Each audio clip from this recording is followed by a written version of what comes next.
Hello and welcome to Porn Stars, the fakest show on TV by Patrick CC, and he's going to tell us why. Fakest reality show in history, yet somehow they tricked millions of Americans into watching 700 episodes over the past 15 years. There's fake 700? customers, fake conversations, a fake store, fake items, shady experts with suspicious backgrounds to verify the value of those items. Okay, I'm pausing immediately off the bat. 20 seconds in. There's two things I want to know. One, I've never actually watched Porn Stars, but I am familiar with the memes. It's gonna sound so bad every time I say the name of the show because with my accent, PORN and PAWN sound the exact same. So, it's a problem. But Porn Stars, I know the meme of like, this is a really high quality item. It's very much an antique. Best we can do is $200. It's valued at 10 grand. We can give you 200. And he is my expert. His name is Jim. I met him in a bar once, and he'll value this item for us. Yeah, this looks like a real high quality item. I'd put it around 50 grand. But if you want to turn a profit on it, I would recommend buying it for about $50. That's the kind of stuff I know about the show, and that's about it. So this is going to be very interesting for me to watch. Even the image of the Harrisons being a humble, hard-working, blue-collar family is most... What? I just saw this dude. What? Why is he trying to smolder at the camera? This dude is baked as hell.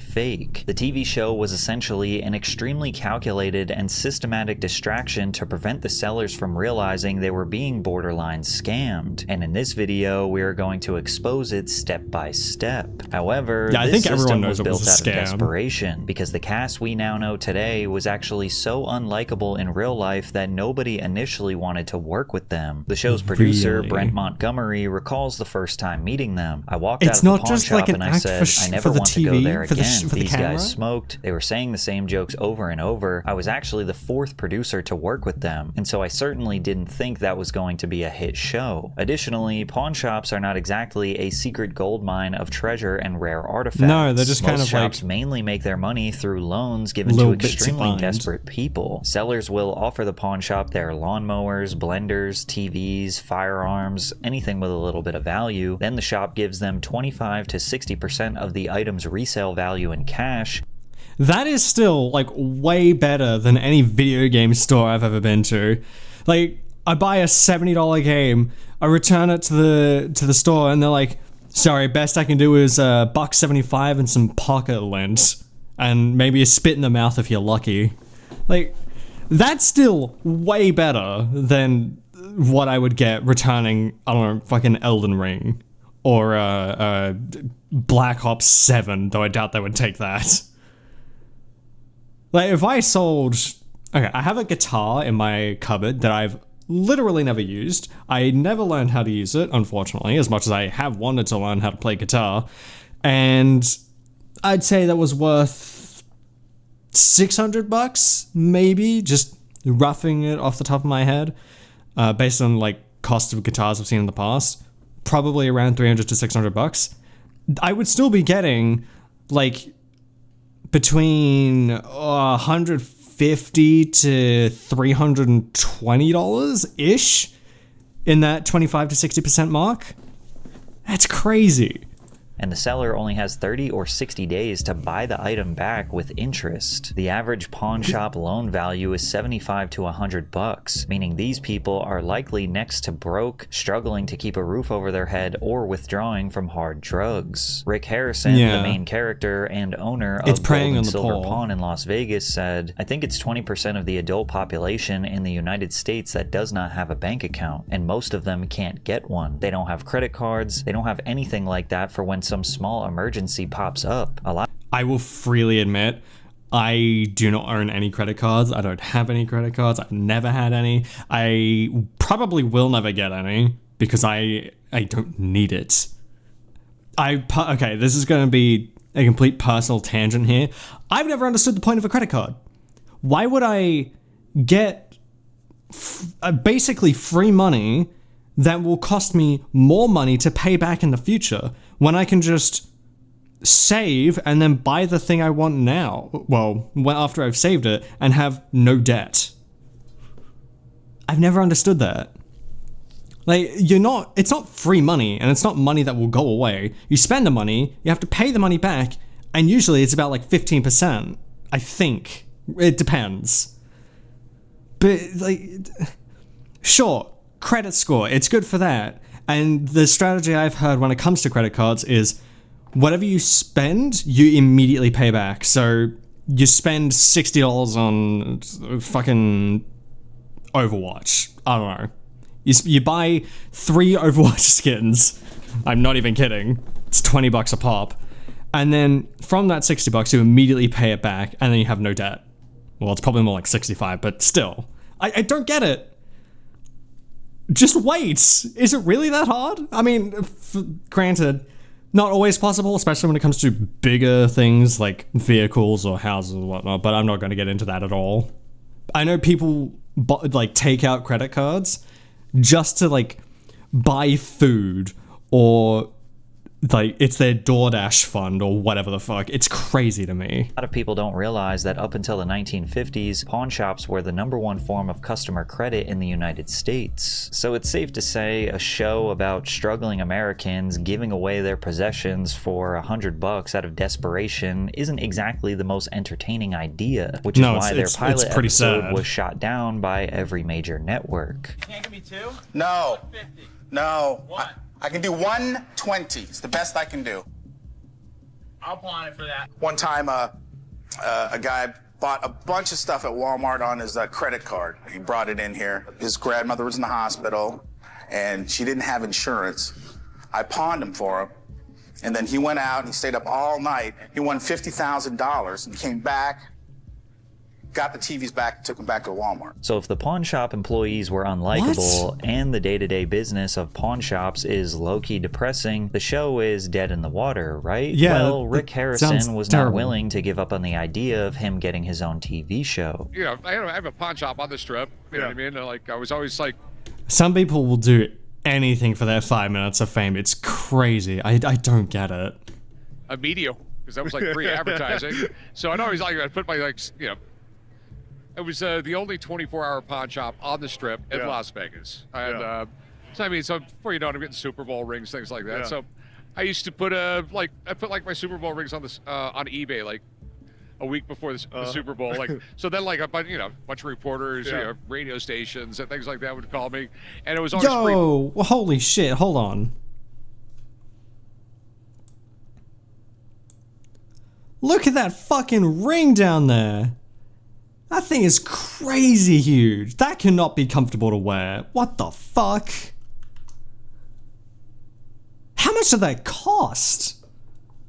Press, and it was always good for business. So like 20 years ago, I'm thinking like, hey, if I get one of these reality shows, get a season or two, you know, it might be good for business. Yeah. Ironically, the way Rick and Brent got their reality show was by completely distorting the reality of the pawn shop. Basically, they sold a lie, and the History Channel bought it. In 2009, the History Channel was looking for something different to boost its ratings, which got Rick and Left Field Productions a second chance to share their idea. But to work with the History Channel, Rick agreed that the show had to be much more family-friendly than the original concept. It started with the characters, focusing on 3 generations of the Harrisons. Rick Harrison would sit at the center of the operation, often being referred to as the genius. He would be... I've heard of this guy, and I've known him as nothing but the dick. The lowballer, the absolute jackass. So I don't know about the genius. Tasked with spotting fakes, explaining the history behind the items, and keeping the family in line. Back in the day, the Mint was always coming up with new designs. They actually tried to get a nickel into circulation where there was a nickel, but it had a hole in the center, so everyone called it the Holy Nickel. Rick's father, Richard Harrison, would take the name The Old Man. His role would be the no-nonsense patriarch of the gold and silver pawn shop. He comes in with stories about what the business was like back in the day, and constantly reminds the guys that he is the actual boss.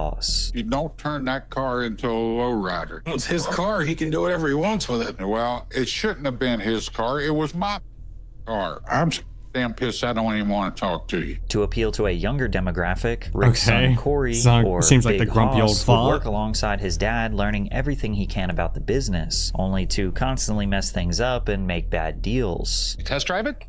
No. What do you mean, no? No, I didn't test drive it. It's a Chris craft. The thing's worth like 30 grand. He doesn't spend that kind of money until he asks me first. They also decided to include Corey's childhood friend, Austin Russell, or Chum Lee, who was essentially the comedic punching bag of the show. Find me some good deals on that stuff then. What kind of percentage am I gonna get? Your salary. I got no problem taking my salary as long as it walks through the doors, but if I'm putting in extra work, Extra work?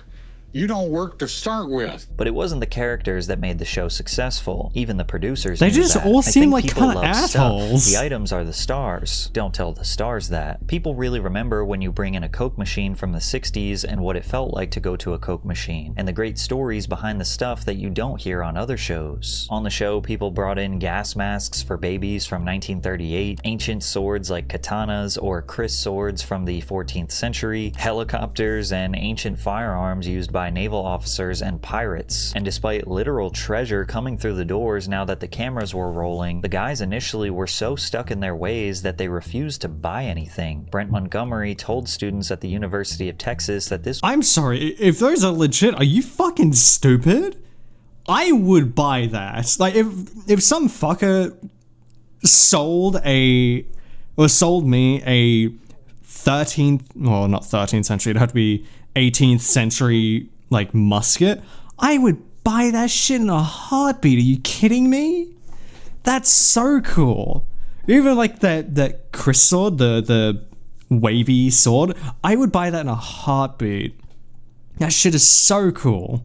I say buy it in a heartbeat. I would struggle and moan about how much it would cost and like try and figure out my finances to see if I can afford to buy it, and then afterwards be like, fuck it, I'll buy it.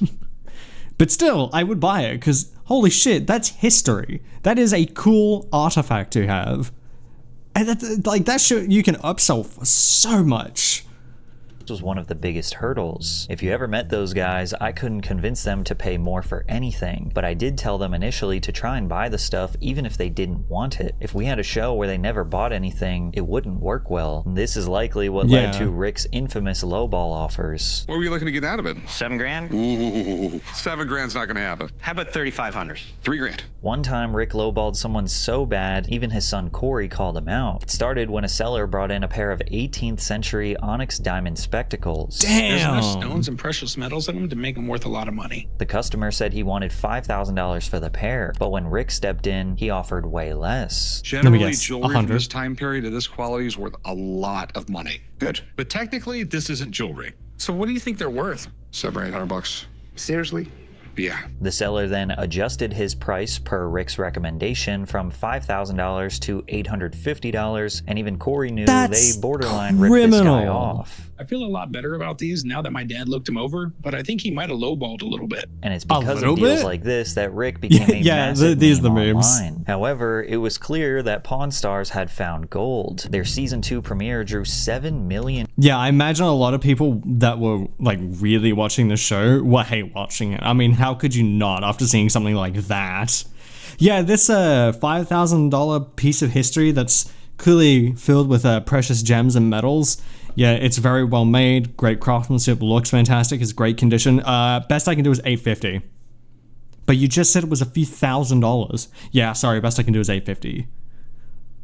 I'm sorry, okay, Dick, I will go elsewhere. I'm sure the museum would love to pay me for it.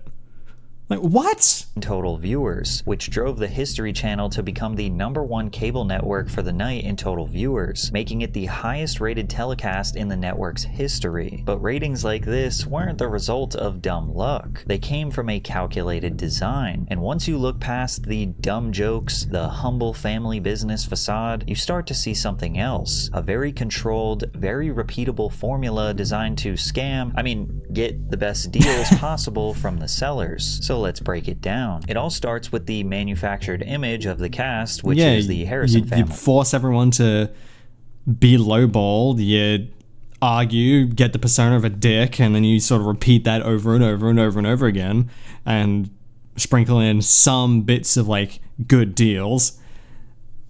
and then you focus on like the history behind an item or that a person has with an item, to like fill in the dead air and to drum up some drama. Like, y'all, this is my grandpappy's favorite piece from the war. He wore it in a battle and he died wearing it. It's been a family heirloom ever since. And then dude will turn around and be like, it's a great story, I'm really touched. Unfortunately, you can see here that the bullet hole where your grandpappy was killed, that's torn through the chest and it's made it very weak, and it's caused it to age, as you can see here. I would normally value a piece like this. It's a really good piece from World War One. It would normally go for about $1,200 to $1,500. Best I can do, about $75. And then just completely shit on the history of that person's family, and then boom, you have drama, you have a reason to come back and watch, especially if you repeat that formula.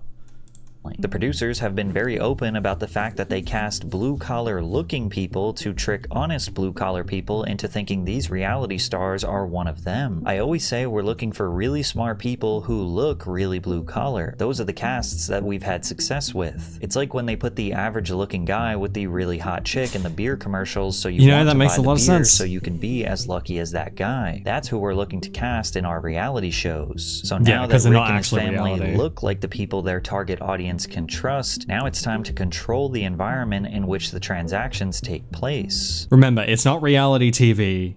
It is TV dramatized reality. Sorry. TV dramatized reality, not reality TV.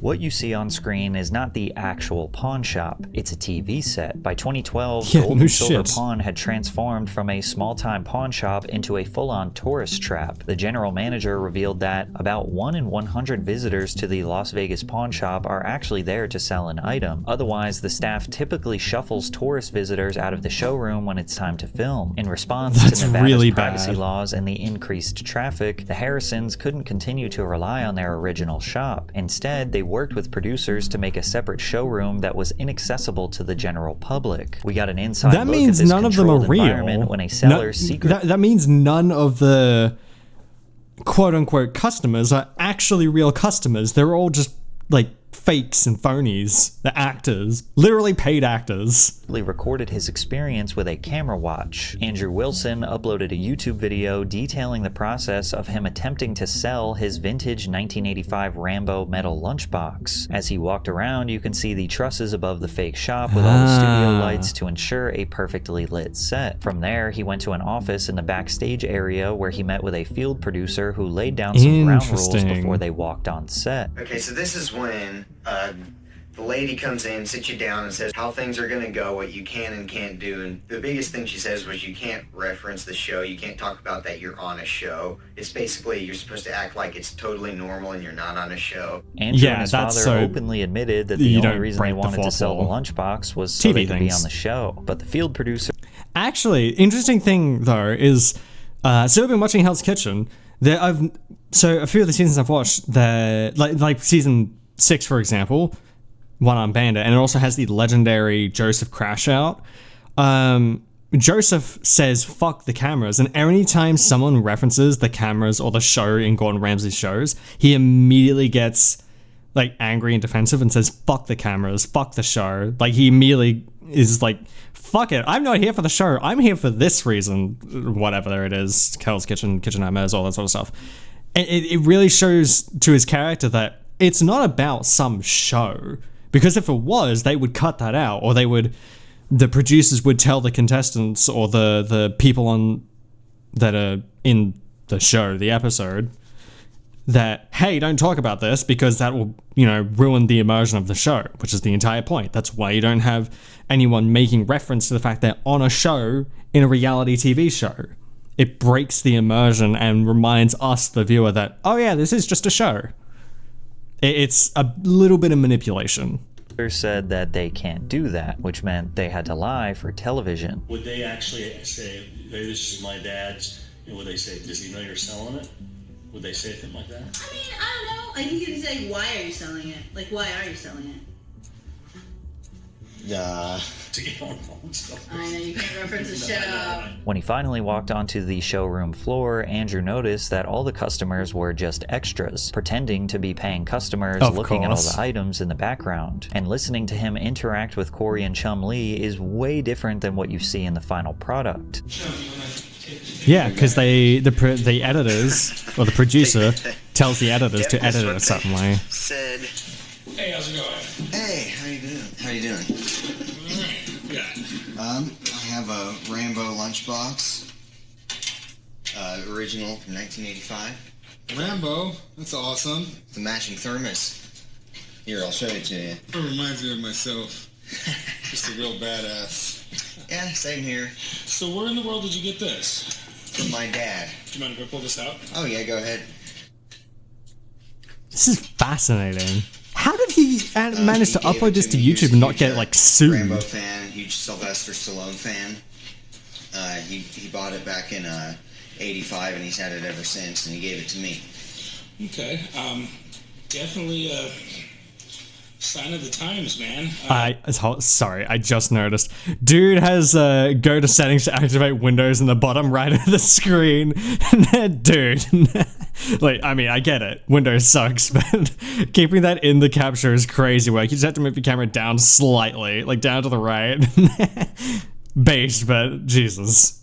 I can't imagine sending my kid to school today with a lunchbox of a what? Vietnam vet who had severe PTSD and, killed a couple cops and basically took the town hostage. The awkward silence it's almost and like bad jokes makes you realize just how much editing goes into this show. You can even hear the producers giving notes to Corey on what he should talk about.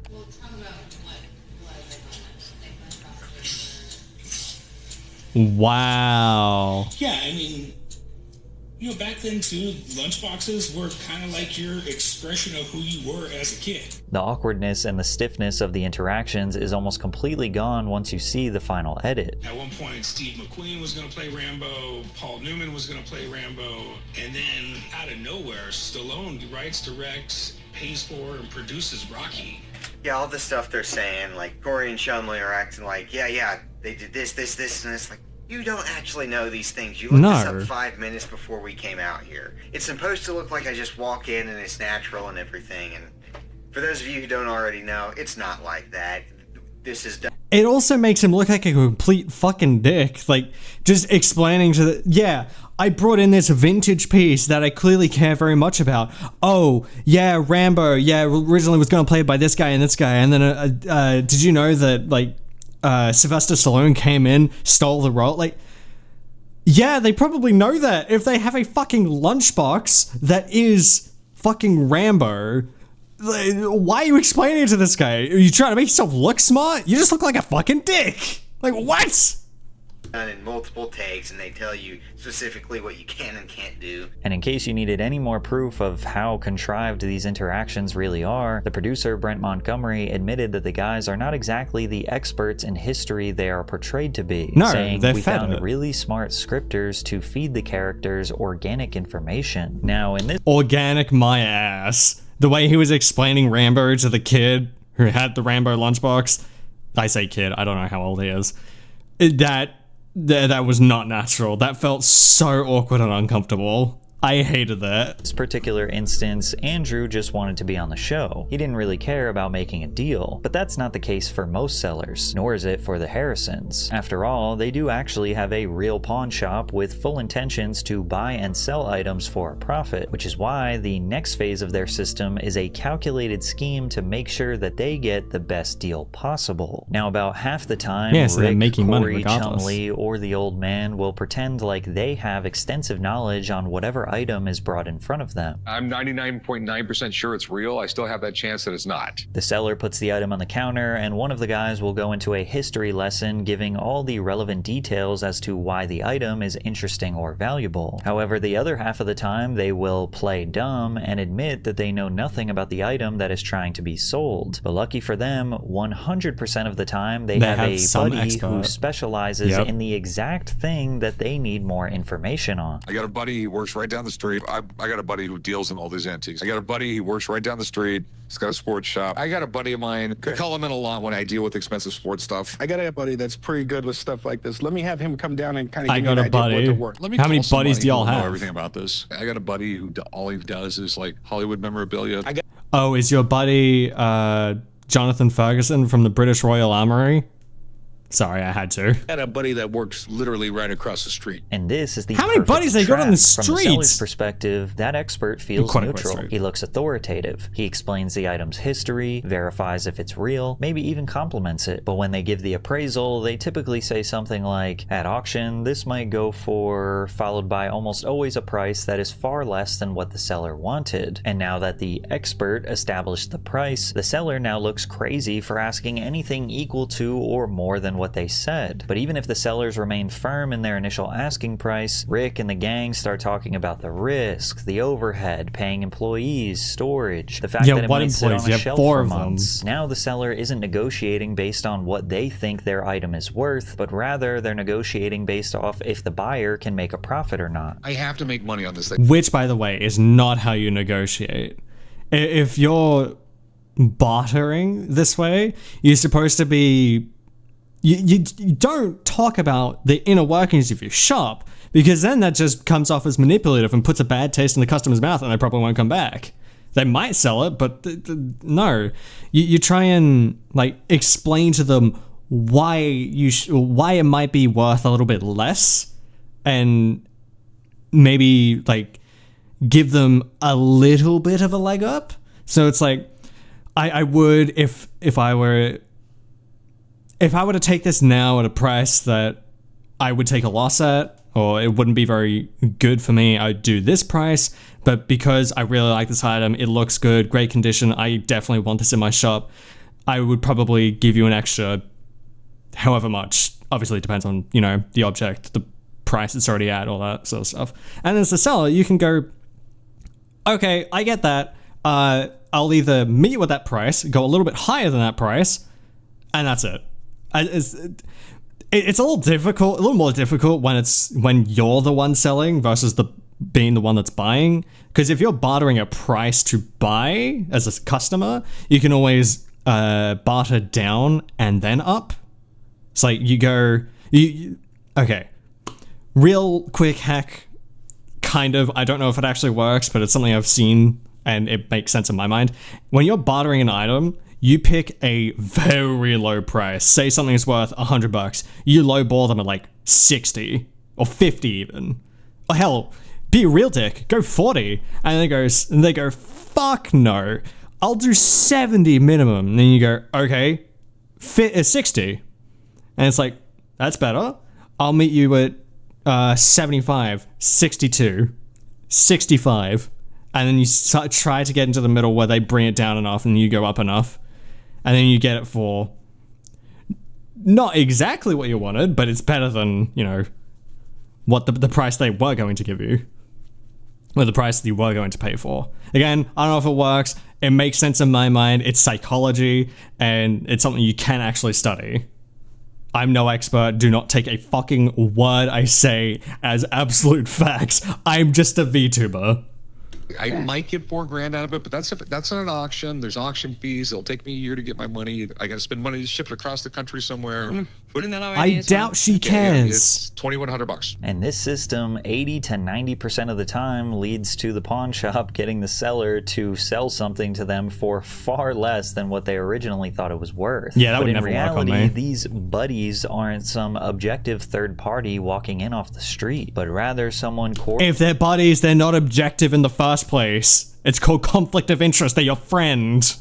Coordinated by production, who understands the show and who could get more opportunities to be on television if they excel at their job. Take Bob Uhas, for example, who is the expert they call on when they need to restore an automobile, antique toys, and vintage machines. This is collectible because it's very rare. Done correctly, done nice, starting at $5,000 and up. And like this, You should be happy if you walked home with it for $800. Not only is Bob an expert when it comes to bringing discarded items back to life, but he is also somewhat of an actor who was in a couple episodes of American Restoration and Mystery Diners, a hidden camera show to gather evidence of theft or poor customer service at restaurants. So he's not exactly a neutral third party. You can actually argue he is incentivized to give the Pawn Stars guys exactly what they want instead of maximizing the seller's potential payout, especially considering that in the clip I played before, the seller got $850 and Bob got paid $2,600 to restore the go-kart. It just seems likely that if Bob does exactly what the producers want, he could get more screen time, which means more business for him. The private businesses owned by these experts or buddies benefit from the show so much, you'd almost assume that they have some sort of contract. And one of Rick's buddies may have accidentally leaked information we were never supposed to know. Sean Rich was one of the most well-known experts, appearing in over 50 episodes of Pawn Stars since it debuted in 2009. That's a nice gun. Sean is a master antique gunsmith, and he's usually called in when the guys need antique guns, swords, or other armory beautiful appraised. revolver. But when one fan noticed Sean disappeared and they had a few other gun experts on the show, they emailed him saying, "Why haven't we seen you on Pawn Stars recently? We miss you." Sean replied with, "Unfortunately, to make a very long story short, the production company and History Channel wanted me to sign an exclusivity agreement to lock me down, control me, my business, future, my appearance, how I make a living to provide for my family, and expect me to do it for free or very little money without any negotiation, with no guarantee of being used." Now, of course, Sean could without any what did he say?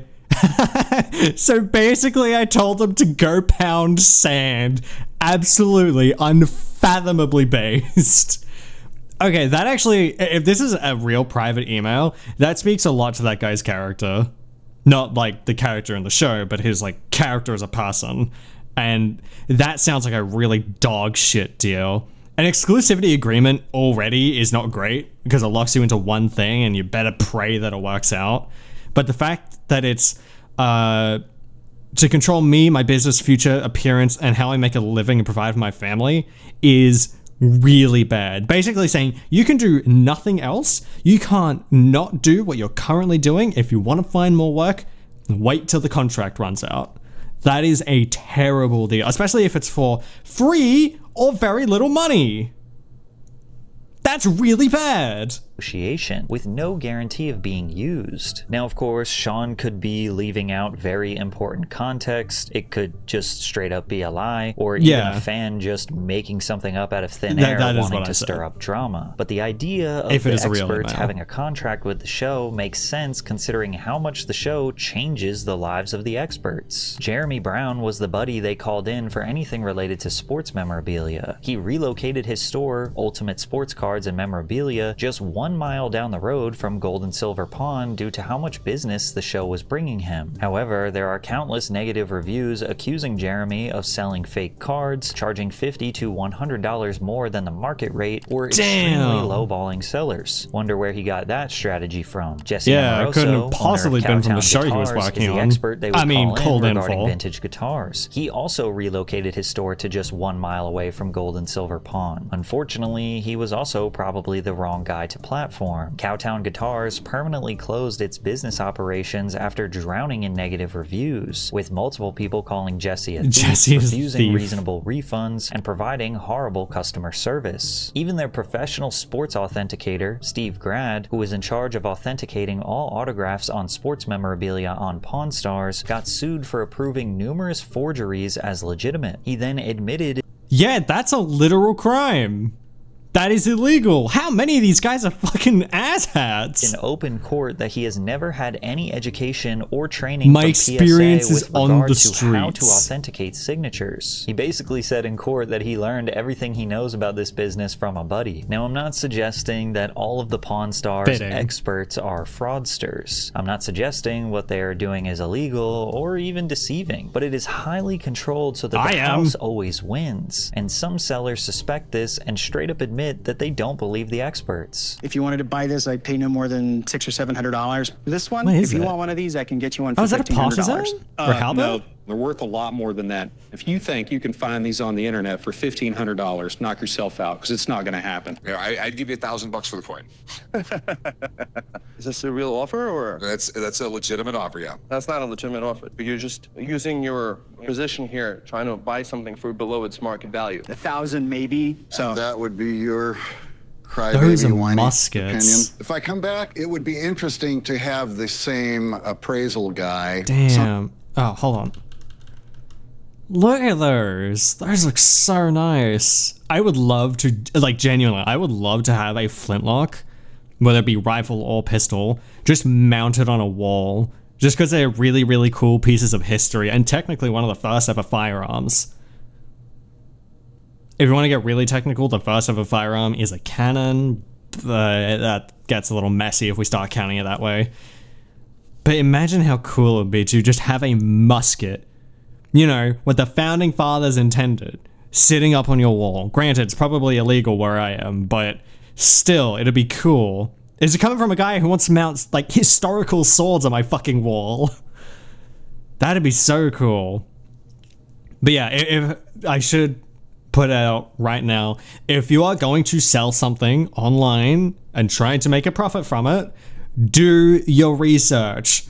Go online, go to fucking eBay, Facebook Marketplace, I don't know, fucking Craigslist, and like look at the prices people are selling, look at the low and look at the high to get a range of roughly what people are willing to spend on it, and or try and find like professional places that sell this sort of thing you're trying to sell, and gauge where you should be selling the price, because otherwise you're gonna put something at either way too high and no one's gonna buy it, or way too low and you're gonna get ripped off.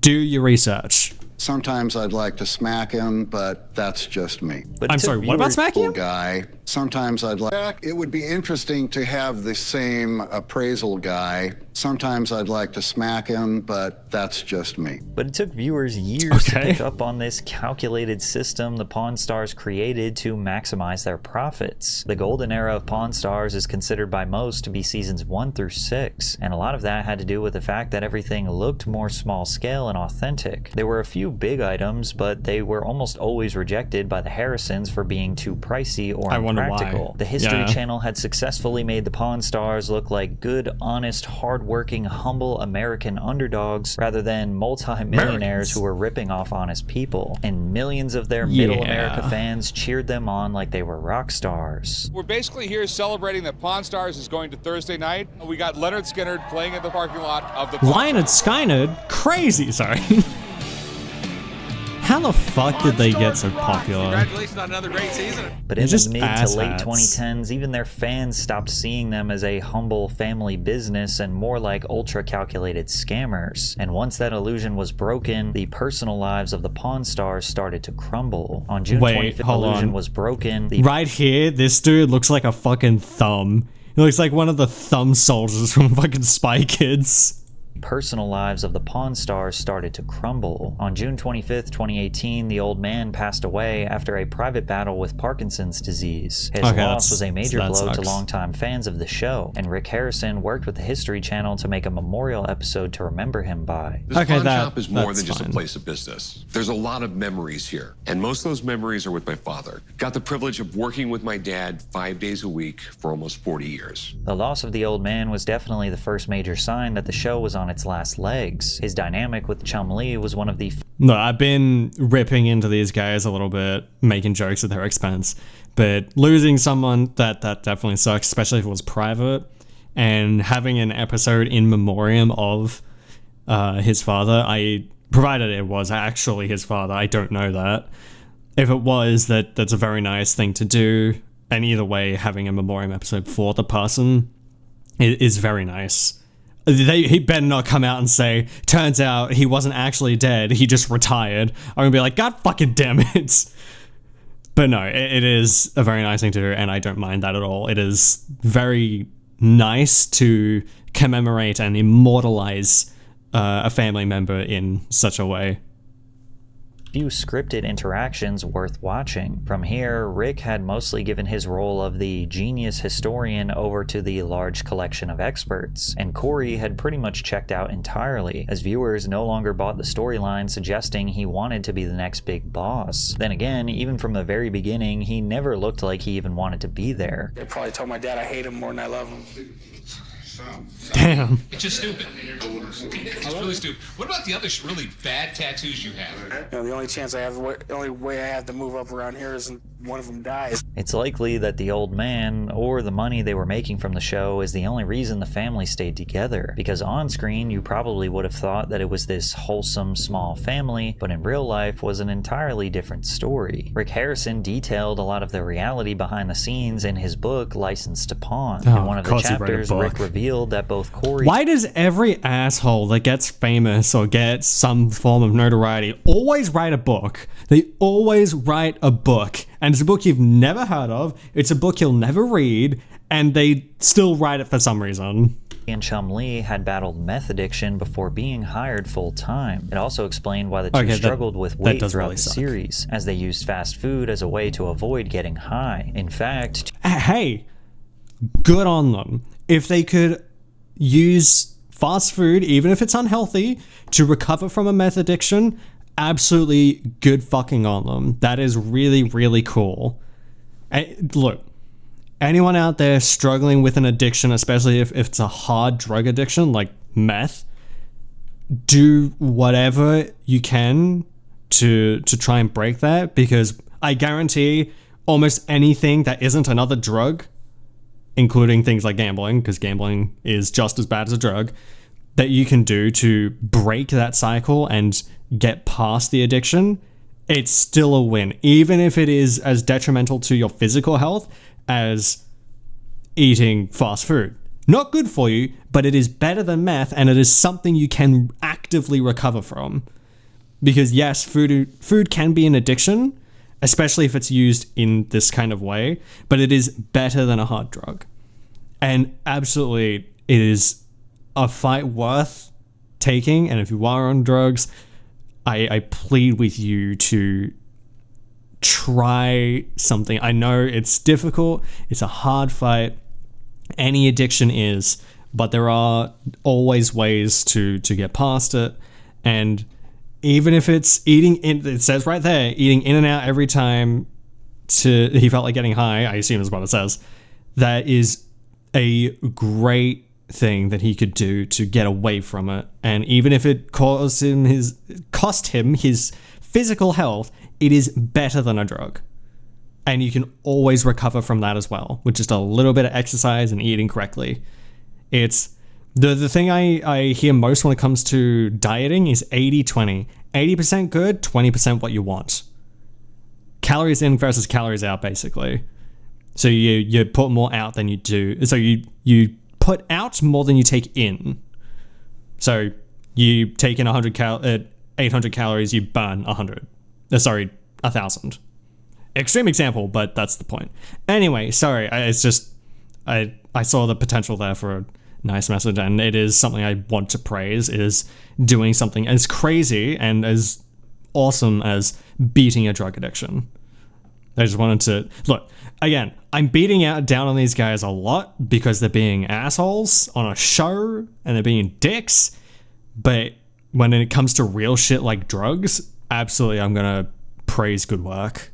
2 years before the old man passed, Chumley was arrested in Las Vegas on felony weapon and drug charges. Never mind. He was God taken damn into it. custody when officers serving a search warrant in a assault investigation found methamphetamine, marijuana, and at least one unregistered gun at his Southwest again, Las Vegas drug addictions home. are By rough. some miracle and an expensive lawyer, Chum agreed to 3 years probation to avoid jail time and continued working on the show like nothing had ever crazy. happened. As for the Harrisons, life after the old man's death slowly turned turned into a nightmare in the press, especially in 2022. Although it had mostly been kept a secret, Rick had a long-standing feud with his mom, Joanne Harrison, who slapped him with a lawsuit which states that when she and Rick's father, Richard Harrison, started the shop, she was given 51% of the ownership. Majority After ownership. Richard died in 2018, his shares went to Joanne. In the early 2000s, Joanne was in the hospital and allegedly unknowingly signed away her shares to Rick after waking up from a coma. Additionally, she accused Rick of hiding details of her late husband's assets and failing to provide her with monthly allowances. To make matters worse, Joanne filed a temporary restraining order against Rick to prevent him from stopping the monthly payments to her and hiding any family assets. The restraining order stated, while Rick enjoys his comfortable life as a celebrity firmly in control of all the family businesses and finances, Joanne is left frightened and unsure of if she will have enough resources to pay for her considerable medical and personal expenses each month. And this only appeared to That guy is an absolute fucking charlatan.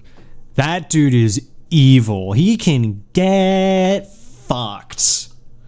the start of the that Harrison's is family evil. troubles. That same year, Corey was suspected of driving under the influence after allegedly swerving all over the road in an alleged I spoke too soon about the drug While stuff. He would manage Never mind. to walk out of jail 8 hours later, Rick's son Adam Harrison wouldn't be so lucky. Now again, if someone just watched Pawn Stars, you'd have no idea that Rick's family is much larger than it appears. In reality, the man has been married 5 different times, with the latest wife named Angie Palushkin in This dickhead can get married 5 times? No, I'm not going to finish that sentence. From those many wives, Rick has had 3 sons, Corey, Adam, and Jake. He also has 3 stepdaughters, Serena, Sienna, and Marissa. And while Jake made some brief appearances on the show, most people wouldn't know that every family member has either worked or visited the pawn shop countless times. Rick's son Adam was one of the family members that worked off and on at the pawn shop, but tragically, most fans only saw his face when his own drug habit took a turn for the worse. In 2024, Adam was found dead after an accidental overdose of fentanyl. It was evident that the family drama and trauma was stacking up to a point where they just couldn't do the show anymore. And in 2025, it was finally announced that the show was not going to be renewed on the History Channel for another season. However, recently they announced a return, but this time without Corey. He said, "At this stage of the game, we're all playing a character on Pawn Stars. I can't play another season of 41-year-old me pretending to be 23. However, Rick and Chum Lee started a podcast at the Gold and Silver Pawn Shop, where Rick doesn't really seem like he wants to let go. And even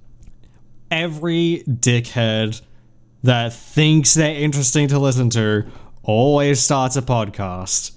I mean, I'm no better. I became a VTuber, but that's besides the point. I'm only here to entertain. I'm not here to spread some kind of interesting message. And even then, I know I'm not that entertaining. Anyway, even though everyone now knows that Pawn Stars is one of the fakest shows on television, he still has a hard time admitting how staged it really was. I guess the answer to that question is, it's not a set, but it is kind of a set up. Yeah. Mock of the pawn shop but up it's front. all the entire show is filmed here at the pawn shop. 15 years of dominance on TV just for it all to come We've crashing seen it, down, isn't. destroying the legacy of the show forever, which is almost the exact same thing that happened to Impractical Jokers, as they could not prevent their private controversies from making headlines. Isn't Impractical Jokers, don't they have the one dude who's like, no, I'm thinking of something else. I remember the controversy about some dude who was known for being like, I love my wife, like very my wife, and then came out like I think he like cheated or something, or had an affair. I don't know if it was Impractical Jokers, but it was something like them. Anyway, this is a really, really good video. There's a lot of details I didn't actually know. Again, I never watched the show. Maybe I should watch an episode if they're up on YouTube. Let me know in the comments. This is really well done. I've watched a few Patrick CC videos in the past. He's very informational and provides a lot of context, and I do like that he takes the stance of a biased third party, just putting out all the information he did find while not clearly taking a stance and just, like, make your own conclusions. I've made my own conclusion. I think they've been very clear this entire video. Yeah, this was a good watch, and if you'd like to see more, consider subscribing. Let me know what you'd like to see down in the comments. You can let me know in the comments, or you can join the Discord as well. There's an entire section for that. and I really appreciate it. It's a great time over there. A lot of very, very friendly faces. But be sure to check out all links in the description. I greatly appreciate it. Be sure to follow me on Twitch as well. I stream twice a week, every Wednesday and Friday, doing Wuthering Waves on Wednesday until we catch up to the story, and then Resident Evil on Friday till we finish out the series. We're currently on Resident Evil 7 because we're skipping Resident Evil 6 because Capcom is a dick. You also don't have to go very far because I stream here on YouTube as well, and if you'd like to be notified exactly when I go live, I do so in the Discord as well, again, in the description. Be sure to check it out. Thank you very much to my patrons. I love you guys. Currently watching Arcane and Freerun over on Patreon, so be sure to check it out as well. It only costs $1. But I thank you all very much for your patronage.